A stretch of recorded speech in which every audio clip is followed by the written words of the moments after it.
¿Qué onda amigos? ¿Cómo están? Espero que estén muy bien. Estamos en un nuevo podcast. Pues creo que ya es el 10º y eso nos da mucho gusto porque quiere decir que pues hay compromiso, ¿no? Y deseamos seguir con el proyecto, ¿no? Ya se vendrán nuevas cosas que ya les iremos platicando más adelante.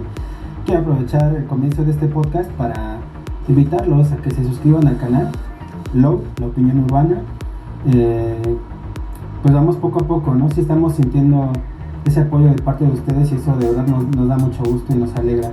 Y queremos seguirlos invitando a que se suscriban para que les puedan llegar los videos de manera directa, que no se pierdan nada del material que estamos preparando para ustedes.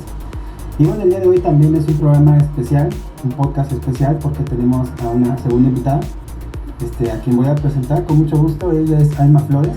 Ella es licenciada en Ciencia Política y Administración Urbana por la Universidad Autónoma de la Ciudad de México. Entonces, Alma, pues mucho gusto que estés aquí. Bienvenida. Muchas gracias por la invitación.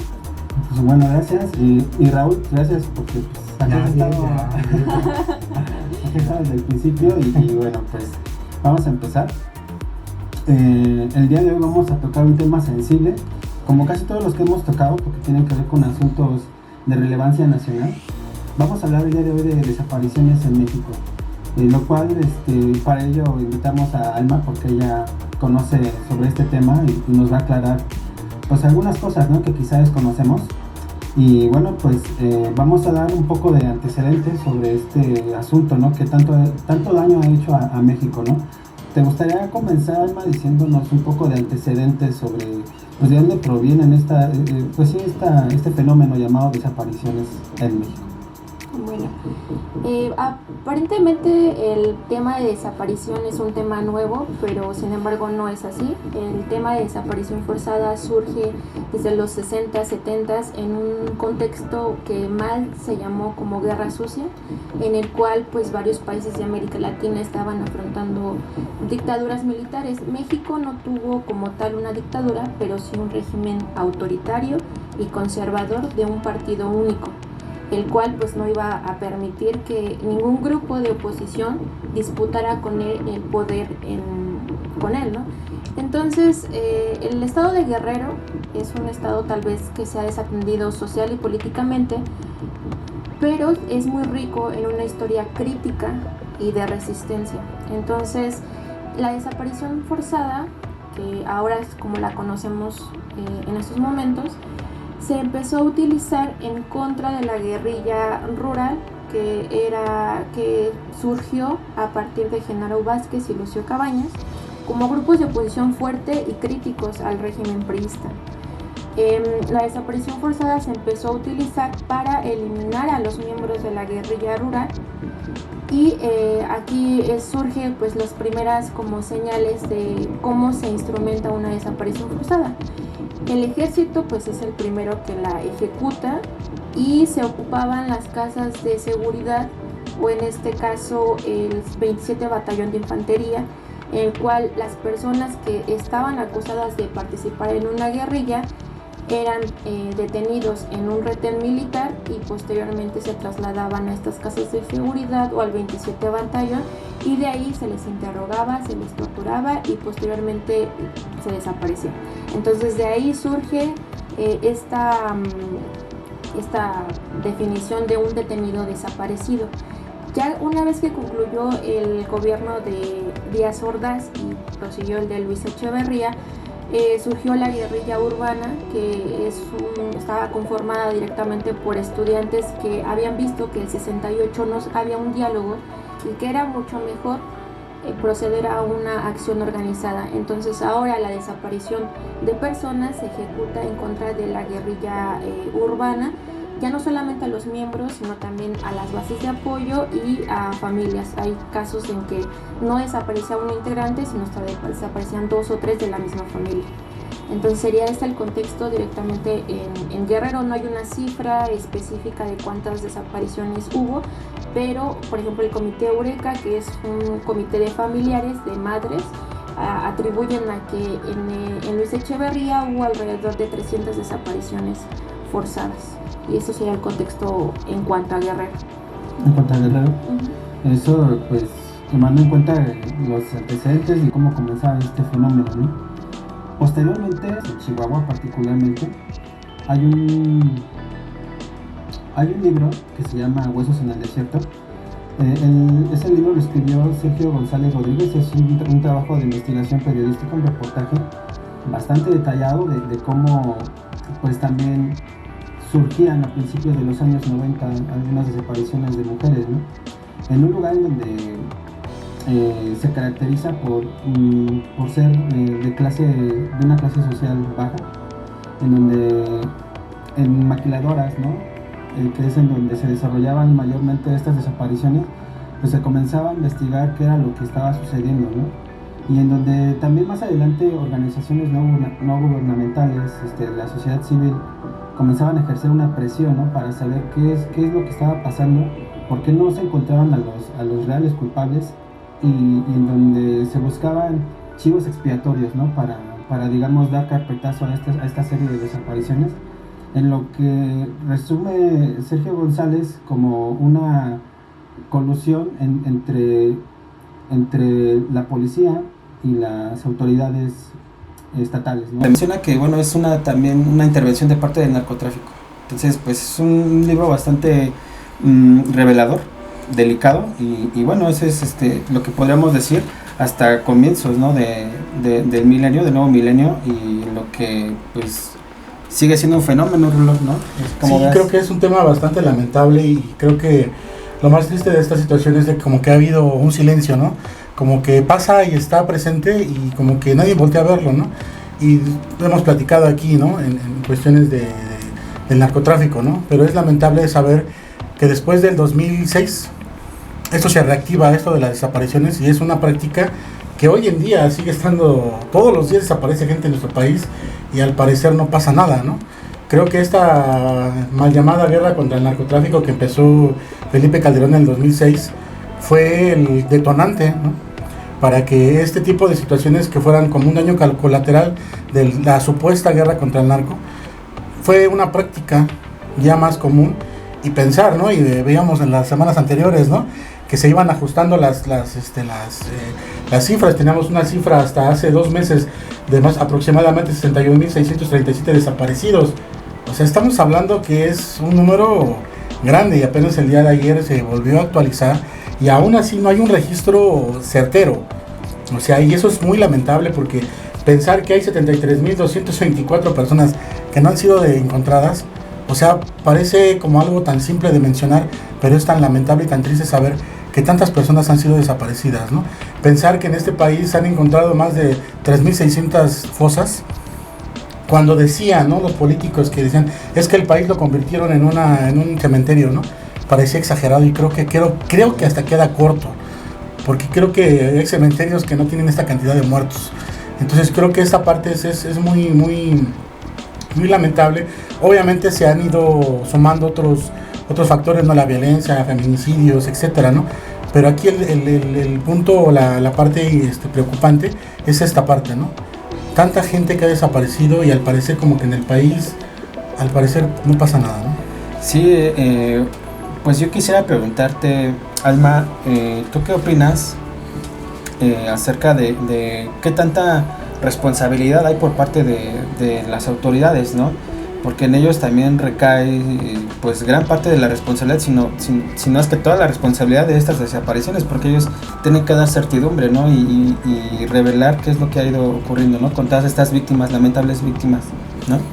Sí, bueno, tanto desapariciones comunes como las desapariciones forzadas, la autoridad tiene yo lo veo así, que tienen una responsabilidad casi, se les puede atribuir directamente a ellos. Normalmente por ahí dicen, ¿no? Que cuando una persona muere y encuentran su cuerpo, el cuerpo, aunque ya no tenga vida, sigue presentando señales y sigue hablando ese cuerpo, porque sus heridas dice probablemente qué le pasó, cómo fue su muerte. Pero cuando hay una desaparición, no hay un cuerpo al cual pueda haber un acta de defunción, o en su caso haya un castigo a los culpables, porque no se sabe realmente qué es lo que sucedió. o en su caso, dependiendo de las creencias, no hay un cuerpo que se le entregue a los familiares para que haya una incineración o un entierro. Y es así como se van sumando una violación en serie de derechos humanos. Los familiares se quedan como en el limbo porque no todo el tiempo se les tienen que ir a buscar la justicia, se les amenaza de muerte, tienen que salir de sus lugares de residencia precisamente por la inseguridad que están sufriendo. Las autoridades son responsables ahora, en el nuevo contexto del narcotráfico, dejar o permitir que estas redes criminales se incrementen y se apoderen de zonas como en el caso de Guerrero, de Sinaloa. Ellos son los responsables de dejar que esto pase, de que se sigan violando los derechos humanos. Cuando un Estado o un gobierno o las autoridades no son capaces de salvaguardar la vida de las personas, ahí son meros responsables. Sí. Claro, bueno, y siguiendo con este discurso anticorrupción, o más bien hablando de la corrupción que tanto daño le ha hecho al país, pues ustedes imagínense, ¿no? En una comunidad en donde no hay trabajo, no hay oportunidades, no hay oportunidad de desarrollo, ¿no? Económico y demás, pues muchas veces a las personas se les ve orillada a pertenecer a algún grupo directivo. Exacto. Y eso genera pues este malestar, ¿no? Y también qué pasa con todo este dinero que no llega a donde debe de llegar, ¿no? Pues no hay desarrollo, o no hay por poner un ejemplo, no hay una buena red de iluminación, ¿no? Lo cual provoca que en alguna barranca que esté muy oscuro y ahí se les haga fácil tirar cuerpos, ¿no? En el caso, ¿no? Lo que pasaba mucho en Chihuahua, ¿no? Pues, ejemplos de ese tipo que puede haber muchos, ¿no? Muy cotidianos si ustedes quieren, pero que al final de cuentas la corrupción hace daño hasta en el lugar que uno menos se lo puede imaginar, ¿no? Sí, yo creo que uno de los grandes problemas, ¿no? Y lo hemos repetido muchas veces, ¿no? Somos ciudadanos que nos preocupamos un poco y nos sumergimos un poco en la información sobre los temas. A lo mejor no podemos, por X o Y razón, no podemos tener toda la información a la mano, y esta poca información que nosotros tenemos la compartimos con ustedes porque creemos que es importante, ¿no? Pero como dicen, esa parte del fondo del problema de la violencia, ¿no? La falta de oportunidades, ¿no? Como dice el dinero, que los recursos que no llegan, ¿no? Y lo vemos ahora en estos últimos meses que el gobierno ha podido destapar cuánta corrupción. Nosotros hemos insistido mucho cuánto dinero es el que se robaban, ¿no? Cuánto dinero de educación, cuánto dinero de obras, cuánto dinero de un estado completo, particularmente, como decíamos, ¿no? La responsabilidad de las autoridades. No sé si recuerdan el video, ¿no? De la persona, una señora que está en un colectivo de desaparecidos en Veracruz, que enfrenta a Javier Duarte, ¿no? Lo va y lo enfrenta, y hasta la señora le dice, no te rías, porque ese era, ¿no? Ese era el sentido del político, ¿no? El intocable, el que no le podían hacer nada, ¿no? Y te vas empezando a meter en estos temas y te das cuenta, ¿no? Pueblos llenos de desaparecidos, lugares donde los sacan, lugares donde no llegan a su casa, donde simplemente van al PAN, o entran y dicen, se los llevan así sin saber. Dices, o sea, ¿cómo es posible que una autoridad no tenga ni la más mínima, ¿no? Ese sentir humano? Porque cuando llegan a demandar o a denunciar una desaparición, lo primero que te dicen, 72 horas, ¿no? O que se fue con el novio. O si ya lo encuentran muerto, pues es que se suicidó, ¿no? Dices, y cómo a veces ese mal, dices, también llega a las mismas autoridades, ¿no? Que no tienen los medios, ¿no? Los forenses, ¿no? Que luego llega a haber pueblos donde tienen solo 4 lugares para refrigeración de cuerpos, pero cuando es un lugar donde hay muchos muertos, luego se los tienen que tener en el suelo. Entonces, ¿cómo es posible que ellos mismos no tengan las herramientas? Cuando en teoría hay muchos recursos, pero lo malo es que no llegan los recursos, y todo esto genera todo este mal. Y es como decimos, ¿no? Creo que ese fue el gran error de la guerra del 2006 para acá, porque se invirtió en soldados, en armamento, en sacar al ejército a la calle, pero no se combatió la pobreza, ni las oportunidades, ni la educación. Claro, sí es cierto, ¿eh? Bueno, pues ahorita lo que mencionaba Raúl, acerca de pues este número, ¿no? Esta cifra, ¿no? Más de 72,000, ¿no? Me parece, desaparecidos. Son cifras que da en una conferencia de prensa Alejandro Encinas, y que en esta conferencia pues digamos que ya da resultados concretos, ¿no? de lo que ha sido su labor en esta lucha, ¿no? En esta Comisión Nacional de Búsqueda, ¿no? que está, o por lo que podemos apreciar, están haciendo una labor de identificación Es bien y complicado. entrega de cuerpos, Es ¿no? bien complicado. Que sí se han logrado entregar cuerpos. Desgraciadamente, pues se juega mucho con la esperanza de las personas, ¿no? Que Sí. pues quizá tienen esa idea, ¿no? Que puedan estar vivos, pero ya no es así, ¿no? Y bueno, por lo menos ahorita estamos en un terreno en donde pues se está haciendo algo. Creo que eso ya es un poco alentador. Pero ya entrando en este tema ya para encaminarnos a la parte final de este podcast, y queremos tocar un tema justamente a raíz de esto que es desapariciones, de un problema que hubo en el año 2014, que es el caso de Ayotzinapa. Entonces, nuevas investigaciones revelan, por ejemplo, que Tomás Herón, pues ahí sembró pistas, ¿no? Hizo ahí Evidencias, ¿no? Evidencias ¿no? óseas de Ujú. Alexander Mora. Entonces, Alma, pues te gustaría hablarnos un poco sobre Ayotzinapa, y ahorita vamos a retomar un poco Ayotzinapa, ¿no? Y Claro. qué es lo que ha pasado hasta el día de hoy, ¿no? Bueno, el caso de Ayotzinapa aparentemente es un claro ejemplo de lo que se puede llegar a hacer con la información. Cuando sucedió lo de Ayotzinapa el 26-27 de septiembre del 2014, las primeras informaciones que salieron respecto a lo que estaba sucediendo era que un grupo de estudiantes se había enfrentado con la policía municipal de Cocula e Iguala. Como un caso de rebelión o un caso de los estudiantes.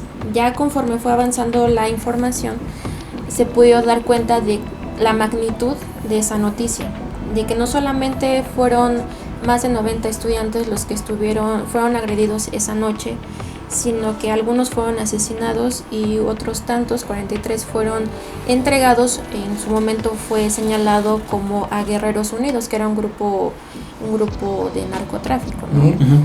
Entonces, ya posteriormente se va dando cómo los medios de comunicación manejaron la información para criminalizar a los estudiantes, y posteriormente cómo las autoridades, la PGR, fue promocionando una verdad que pues para ellos es histórica. La llamada verdad histórica, ¿no? Exactamente, que pues realmente no explica nada, ¿no? Le atribuyen a la responsabilidad a unos testigos que realmente no se sabe de dónde salieron.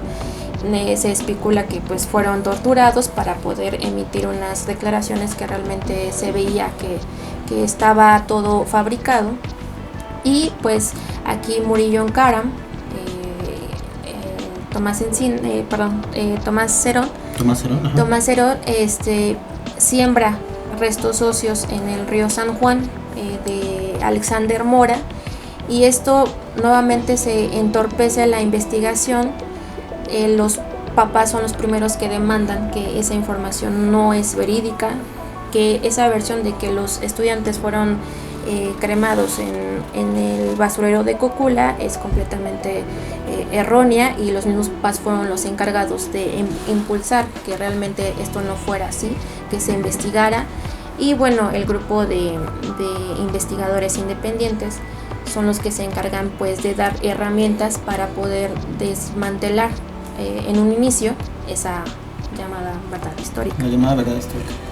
Es algo que es muy lamentable, porque sin los papás de esos jóvenes, al igual que los papás de cientos de desaparecidos, esos colectivos que se hacían y se juntaban a lo mejor ilegalmente detrás de las autoridades, hacían el trabajo de las autoridades. Esto que estamos sabiendo ahorita era verdad ya, ahora sí que a gritos, que se sabía desde entonces. Lo que pasa que no había pruebas. Muchos sospechábamos, mucha gente sospechaba qué es lo que estaba pasando en el caso de Ayotzinapa. Pero eran los familiares, los que han resistido durante tantos años, los colectivos. Es como un reconocimiento a esos colectivos que han podido llevar, ¿no? Irse a las barrancas a sacar cuerpos que a veces ni siquiera son de ellos, pero por lo menos rescatan a un cuerpo que fueron a tirar ahí de otros padres que andan buscando hijos. Y creo que eso es lo más lamentable de toda esta situación, porque sin ellos, creo que esta investigación ahorita lo que tienen, no se puede rescatar nada. Si ellos hubieran bajado las manos, los de Ayotzinapa particularmente, y Ayotzinapa es como que el caso emblemático, Sí. pero realmente estamos hablando de miles de desaparecidos en un país en el pleno siglo XXI. Siguen pasando estas cosas, creo que son muy lamentables, y gracias al esfuerzo de los padres de familia y de los familiares, es que se ha podido lograr muchas cosas. Sí, yo creo que los 43 representa el símbolo, ¿no?, de esta lucha, pero en realidad, pues, como bien dice Raúl, ¿cuántos esos se cuentan por miles, por miles? Y bueno, ya en estas últimas semanas, Alejandro Gertz Manero sí revela, ¿no?, que esta verdad histórica pues no es así, ¿no? Y han levantado pues ya algunas, se me fue el nombre, cuando mandan a detener a Órdenes de aprehensión. De aprehensión 46, 46 para los posibles responsables, ¿no?, de estos hechos. Entre ellos pues ya se levantó una ficha roja, ¿no?, para Tomás Herón, quien se encuentra en Canadá. Sí. Y que en cuanto lo agarre pues va a rendir cuentas aquí en México. Ojalá. Y también se está revelando pues que ahí hubo un desvío de recursos por parte de Murillo Karam, que pues ya estaremos sabiendo en estas próximas semanas qué pasó ahí, que pues qué excesos tuvieron, ¿no?, como para no rendir cuentas de todo ese dinero que pues no tiene pues un destino, ¿no?, real, no hay evidencia de dónde se fue ese dinero. Y bueno, pues ya para terminar, Raúl, alguna conclusión, o tú, Alma, alguna conclusión para ya finalizar este podcast. Bueno, yo a veces como ciudadanos nos quedamos como pensando, ¿yo qué puedo hacer por un desaparecido que está en Veracruz, en Monterrey, si yo tengo mis actividades diarias? Yo creo que nosotros podemos empezar a ayudar. Cada vez que tú salgas tomes un transporte público, cada vez que entres a tus redes sociales, siempre va a haber un boletín de búsqueda de un niño, una mujer, un hombre. Yo te invito a que compartas estos boletines de búsqueda, que de alguna manera, si alguien más lo ve, pues vas a poder reconocer ese rostro, saber que no es solamente una cifra, sino son personas, y que de alguna manera podemos ayudar compartiendo esa información. Otra recomendación que yo les puedo hacer es que sigamos a los colectivos de familiares. Ellos constantemente están actualizando la información, y que si nos interesa este tema, este es un buen medio para poder encontrar información que nos sea válida, que nos ayude a entender un poco el tema. Y también entender que si nos interesa más el tema, es que una desaparición o una desaparición forzada nos ayuda a entender muy bien cómo se ejerce el poder en un país, la relación que nosotros tenemos, un gobierno, un estado y su población. Si nosotros empezamos a entender eso, realmente vamos a poder participar y evitar nosotros como sociedad denunciar y exigir que pues las desapariciones cesen, y que esta cifra tan lamentable de 73.224 personas se disminuya completamente. Bueno, tú, Raúl. Bueno, pues la invitación creo que es interesarnos más por estos temas, porque creo que hablamos de muchos números, por ejemplo en el caso de Ayotzinapa pues es la punta de lanza, ¿no?, pero realmente son miles. Y por ahí decía una de las madres de los desaparecidos que al desaparecer a su hija, mataron a una familia, le robaron la libertad y le robaron la vida. Entonces dice uno, ¿cómo es posible que esto siga pasando en nuestro país y que realmente no tengamos como que ese interés, ¿no? Creo que la invitación está ahí. Nosotros somos ciudadanos que nos interesa un poco informarnos. Ponemos esta información en tus manos. Ojalá te pudieras interesar un poco más y sensibilizarte más sobre temas de desapariciones que siguen pasando al día de hoy, que creo que tienen que terminarse pronto. Pues bueno, Raúl, pues muchas gracias. Muchas gracias, Alma, de verdad. Entendimos muy bien todo lo que nos dijiste en este podcast. Esperamos no ser la última vez que puedas estar por acá. Ojalá. Si me invitan, yo Muy bien. Tenlo por seguro. Pues muchas gracias. Y ya para terminar, pues los invitamos a que se suscriban al canal, a que compartan este video a sus seres cercanos. No dejen de apoyar el proyecto. Estamos por sacar más contenido. Se vienen nuevas cosas. Suscríbanse. Se los pedimos pues encarecidamente, ¿no? Y pues bueno, amigos, muchas gracias. Hasta aquí lo dejamos. Nos vemos en la próxima. Porque vivos se los llevaron, vivos los queremos.